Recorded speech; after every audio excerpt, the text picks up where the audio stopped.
plástico, digo, ¿por qué no tengo alternativas de empaques que sean de vidrio, que sean, que sepa yo que son reciclables? Empieza a haber unos ciertos empaques que dicen 100% reciclables y como yo pues, confío en todo mundo, digo, pues ha de ser reciclable, ¿no? A la hora de la hora capaz de que son 10% reciclables y se les fue un cero, algo así.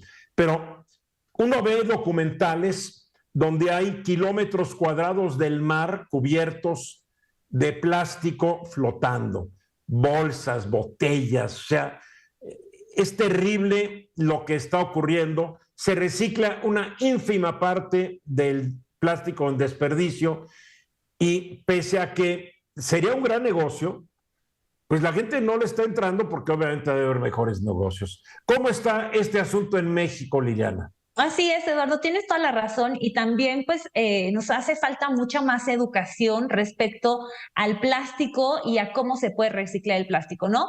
Empezando también por decir que hay mucha gente que trata todos los días de que no se use plástico, ¿no? Y que los empaques no sean de plástico, etcétera, etcétera. Pero la verdad de las cosas, Eduardo, es que sí es un material que, nos guste o no, es muy útil, ¿no? Es duradero, conserva los alimentos, incluso les diría que tiene usos médicos, ¿no?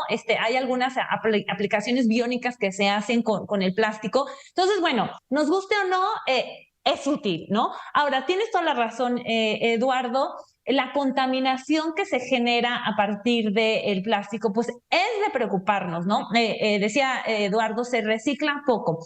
Traigo un dato que la verdad, al momento de encontrarlo, a mí me sorprendió muchísimo, que dice que según el Programa Ambiental de las Naciones Unidas, solo el 9% de todos los plásticos manufacturados son reciclados y cerca del 80% termina ya sea en los tiraderos o bien en el medio ambiente, ¿no? Y bueno, pues el resto ya son quemados al aire libre y evidentemente pues esto tiene una repercusión súper importante en la contaminación y en el calentamiento global, ¿no?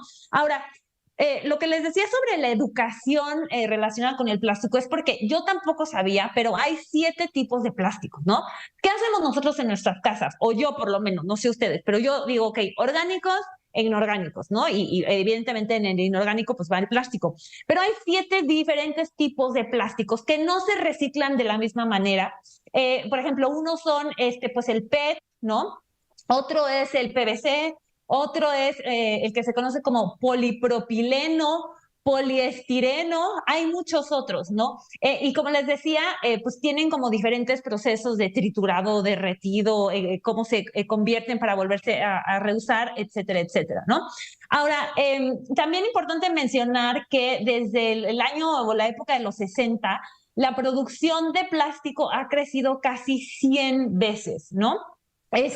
Y también preocupante que sepamos que hay ciertos como plásticos que solo tienen un uso, ¿no? Y esos preocupan muchísimo, ¿no? Porque lo usas, se desecha, ¿no? Entonces, que no se recicla, que no se puede hacer mucho con ellos. Y bueno, pues ahí trataríamos también de ser más conscientes de que no se generen y no se produzcan y no consumamos ese tipo de plásticos, ¿no? El otro día leí, Liliana, que hay ciertos plásticos que usan para envasar alimentos, bebidas, que echan ciertas sustancias y contaminan lo que estás tomando o bebiendo o comiendo y que pueden afectar fuertemente tu salud. No solamente eso, la ropa, muchas sustancias que lleva la ropa plástica. ¿Y cómo lo evitamos? Yo creo que la bronca es cómo lo evitamos, cómo agarramos conciencia de todo este asunto. Está complicado. Sí, Eduardo, solo porque me preguntaste cómo estamos en México, solo quiero dar este dato antes de pasarle la palabra a mis compañeros. Tenemos que la ANIPAC, que es la Asociación Nacional de la Industria de Plásticos, de acuerdo a los últimos resultados, dice que en nuestro país se recicle 1.9 millones de toneladas de plásticos al año, que equivalen a una tasa de reciclaje en México de un 30%. Ahora, según esta fuente, dice que la tasa de reciclaje de México es mayor, así, he de decir, esto me sorprende mucho, a Estados Unidos y a Canadá, y que lo principal que se recicla en México es el polietileno con 51% y el PET con el 22%. Muy bien. Hugo. Oye, Liliana, a ver, no me queda claro. Entonces, ¿cuál es el plástico que hay que evitar porque no es reciclable o porque es muy difícil reciclarlo o muy caro?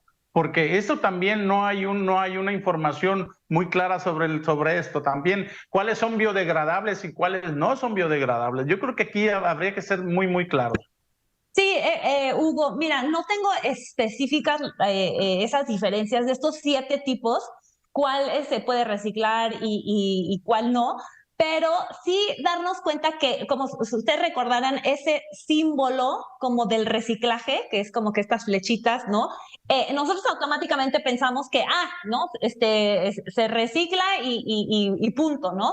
Lo que sí dicen los expertos es que tendríamos que tener una mayor, esos simbolitos tendrían que ser más específicos, porque además traen diferentes números, y nosotros también entender qué quiere decir ese simbolito para poder leerlos y tomar decisiones. Hace unos días en la revista Scientific American, mi querido Hugo, se puede contestar tu pregunta, porque hay un artículo que dice, en inglés es, ¿por qué es tan difícil reciclar el plástico? Recomiendo a todo público la revista Scientific American y en el internet está en scientificamerican.com, el número de diciembre 13, ahí están las respuestas a todas tus inquietudes, Hugo, y del público. Álvaro.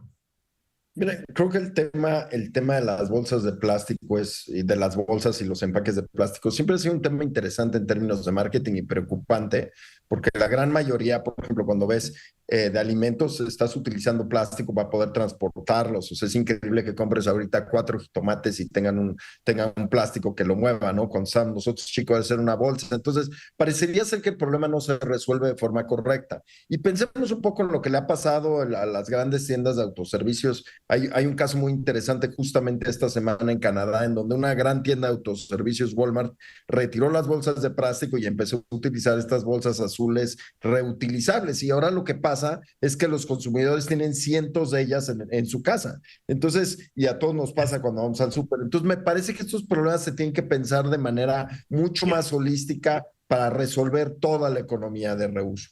Y hay que decir, la mayoría de los plásticos se generan de la industria que tanto amas, Ramsés, que es la petrolera. Sí, todos los plásticos tienen todas las moléculas tienen de carbono, pero yo creo que aquí lo importante es la cultura de la separación de basura, porque nosotros producimos 1.5 a 2 kilos diarios por persona. ¿Y hay separación de basura en Villahermosa o todo lo hace el pepenador? Porque en México hay muchas ciudades y estados que ni promueven la separación de basura, porque eso lo hacen los trabajadores del Departamento de Limpia. En fin, se nos acabó el tiempo. Buen tema, Liliana. Mensajes.